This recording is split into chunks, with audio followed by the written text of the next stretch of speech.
शुरुआत एक विशाल कॉस्मिक बादल। हमारा सोलर सिस्टम बहुत पुराना है। सोचो अरबों साल पहले, जब अर्थ या सन भी नहीं था। उस समय हमारा कॉस्मिक नेबरहुड बस गैस और धूल का एक विशाल बादल था, एक नेब्यूला। यह बादल बहुत बड़ा था, अंतरिक्ष में एक विशाल क्षेत्र में फैला हुआ था। यह पुराने तारों के अवशेषों से बना था, जो बहुत पहले फीके पड़ गए थे। ये रेमनेंट्स, ब्रह्मांड के बिल्डिंग ब्लॉक्स, कुछ अविश्वसनीय चीज के लिए इंग्रेडिएंट्स थे। यह नेबुला बस स्थिर नहीं बैठा था, यह एक स्वर्लिंग, कैओटिक जगह थी। इसके भीतर के कण, पदार्थ के छोटे छोटे टुकड़े, लगातार घूम रहे थे और एक दूसरे से टकरा रहे थे। ग्रेविटी, वह बल जो यहां पृथ्वी पर चीजों को नीचे गिराता है, नेबुला में भी काम कर रहा था। यह धीरे धीरे सब कुछ एक साथ खींच रहा था, जिससे बादल धीरे धीरे अपने आप ढह जाता है। यह कोलैप्स जल्दी नहीं था, इसमें लाखों साल लग गए, लेकिन जैसे जैसे नेबुला सिकुड़ता गया, यह तेज और तेज घूमने लगा, जैसे कोई फिगर स्केटर अपनी बाहों को अंदर खींच रहा हो। बादल का केंद्र, जहां अधिकांश मटेरियल खींचा जा रहा था, सघन और गर्म होता गया। यह हमारे सूर्य के तारे बनने की अविश्वसनीय यात्रा की शुरुआत थी। नेबुला जागता है, ग्रेविटी का डांस। जैसे जैसे नेबुला का गिरना जारी रहा, बादल एक स्पिनिंग डिस्क में छपटा होने लगा। कल्पना कीजिए कि एक पिज्जा मेकर हवा में आटा उछाल रहा है, उसे घुमा रहा है और उसे फैला रहा है।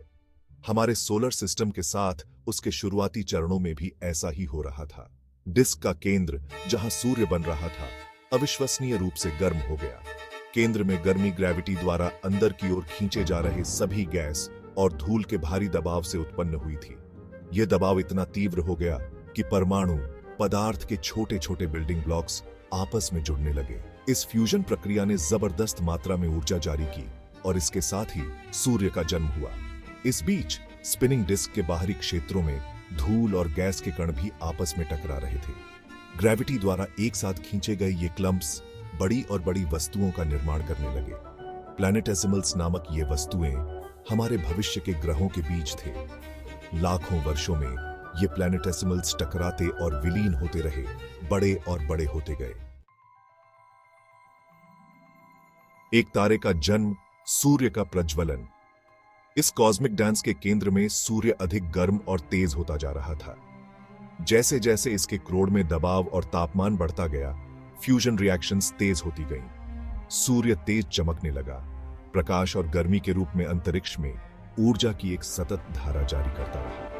इसने एक तारे के रूप में सूर्य के आधिकारिक जन्म को चिह्नित किया। ऊर्जा के इस अविश्वसनीय रिलीज का गैस और धूल के आसपास के डिस्क पर गहरा प्रभाव पड़ा। सूर्य की गर्मी ने हाइड्रोजन और हीलियम जैसे हल्के तत्वों को डिस्क में और बाहर धकेल दिया। लोहा और निकल जैसे भारी तत्व सूर्य के करीब बने रहे। तत्वों के इस पृथक्करण ने विभिन्न ग्रहों के निर्माण में महत्वपूर्ण भूमिका निभाई। सूर्य के शक्तिशाली ग्रेविटी ने ग्रहों को अपनी कक्षा में बनाए रखा, ठीक उसी तरह जैसे पृथ्वी का ग्रेविटी हमें जमीन पर बनाए रखता है। ग्रह एक नाजुक संतुलन में बंद थे, लगातार ग्रेविटी द्वारा सूर्य की ओर खींचे जाते थे, लेकिन अपने स्वयं के ऑर्बिटल मोमेंटम द्वारा गिरने से बचाए जाते थे। धूल से ग्रहों तक एक कॉस्मिक बैले। लाखों वर्षों में प्लैनेटेसिमल्स का टकराव और विकास जारी रहा, जिससे आज हम जिस सोलर सिस्टम को जानते हैं, उसे आकार मिला। सूर्य के करीब, जहां तापमान बहुत अधिक था, बुध, शुक्र, पृथ्वी और मंगल जैसे चट्टानी ग्रह बने। ये ग्रह मुख्य रूप से भारी तत्वों से बने थे, जो सूर्य की तीव्र गर्मी का सामना कर सकते थे।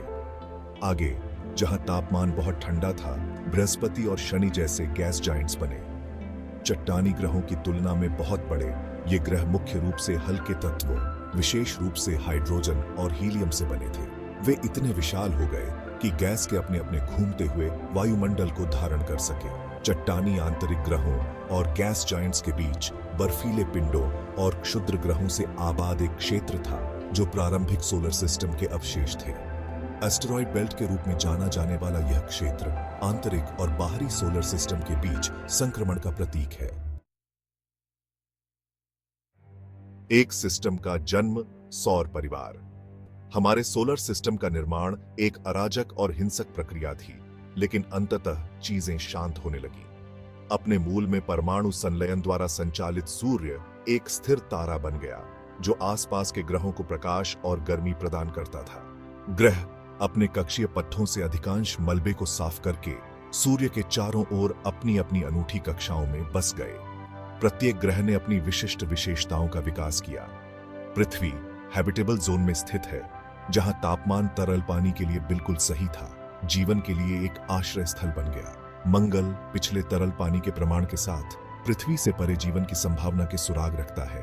बृहस्पति अपने विशाल गुरुत्वाकर्षण खिंचाव के साथ एक रक्षक के रूप में कार्य करता है, आंतरिक ग्रहों को कुछ आने वाले धूमकेतुओं और क्षुद्र ग्रहों से बचाता है।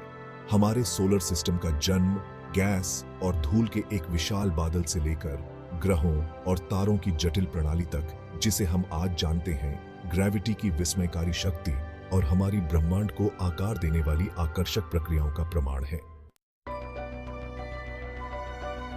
ब्रह्मांड को उजागर करना एक सतत यात्रा।